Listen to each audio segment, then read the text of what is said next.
Bu hadiste geçen o 4 kelime ki var. Subhanallah, elhamdülillah, Allahu Ekber ve la ilahe illallah. Bu 4 əzəmətli, möhtəşəm kelimeler. Ve la ilahe illallah. Bu 4 əzəmətli, möhtəşəm kelimeler hakikaten en faziletli kelimeler, en faziletli zikirler ve sahibine en çok savab kazandıran kelimelerdir.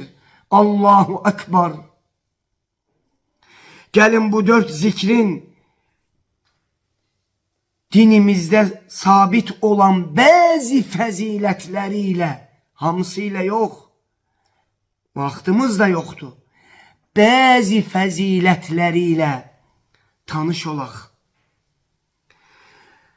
Allah Resulü sallallahu aleyhi ve sellem bu 4 kelime baresinde bir hadis-i şerifinde buyurur ki, Allah için en sevimli kelimeler 4'tür.